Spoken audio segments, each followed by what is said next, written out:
Alors mes chers amis, je vous souhaite une bonne année. Alors, bien évidemment, vous allez vous demander comment est-ce que je peux, moi, rave, orthodoxe, religieux, juif, de surcroît, vous souhaiter une bonne année. Parce qu'on est le 1er janvier, ou le 2 janvier, ou le 3 janvier, je vous souhaite une bonne année. Quel rapport? L'année pour nous, elle commence en Nissan. On a l'habitude de souhaiter une bonne année le 1er Tishrei, pas le 1er janvier.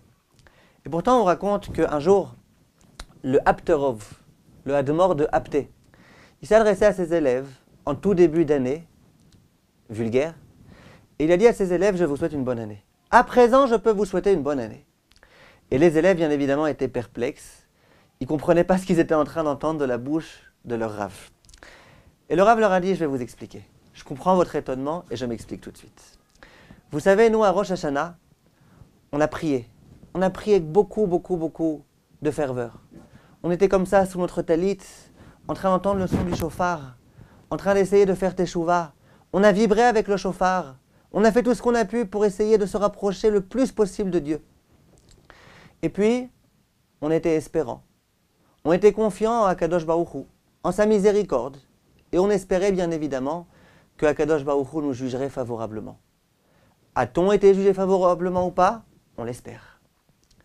Il dit voilà que, à présent, arrive le jour de l'an. Non pas le jour de l'an des Juifs, non pas Rosh Hashanah, mais le jour de l'an des non-Juifs. Et regardez un petit peu la différence. Nous, le jour de Rosh Hashanah, on était en train de trembler.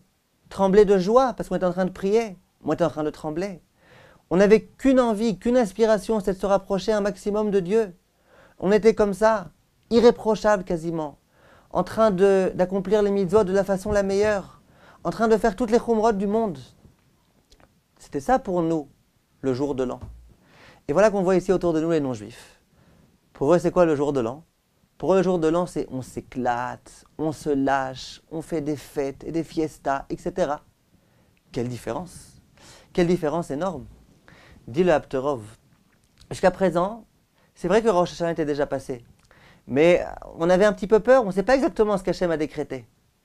Il dit à présent, maintenant qu'on vient de voir le comportement, dans une situation a priori semblable des non-juifs, là je peux à présent vous souhaiter, Shana Tova. Parce qu'en soi, il y a un avocat maintenant qui est là pour plaidoyer en notre faveur. Cet avocat, c'est la comparaison qu'il y a, la différence radicale qu'il y a entre les non-juifs et les juifs, entre leur comportement à eux dans une telle circonstance et le nôtre. En soi déjà, c'est censé contribuer à ce qu'on ait nous une bonne année.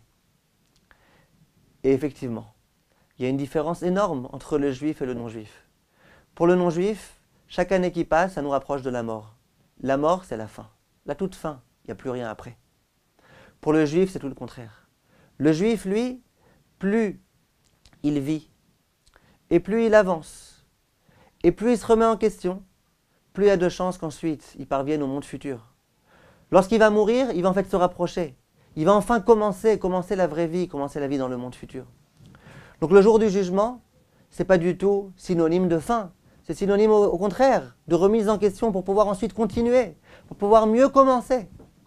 C'est la raison pour laquelle, pour eux, comme c'est un signe de fin, eh bien, si déjà on va mourir, autant qu'on s'éclate, autant qu'on s'amuse, autant qu'on kiffe la vie, ils vous diront.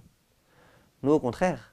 Nous, pendant Rosh Hashanah, on essaye de se remettre en question, on essaye de se rapprocher d'Hachem parce qu'on sait que toute notre vraie vie, elle va être déterminée ce jour-ci. Alors à présent, comme disait le Hadmor de Apté, je souhaite mes chers amis une bonne année. Kol Tov et à bientôt.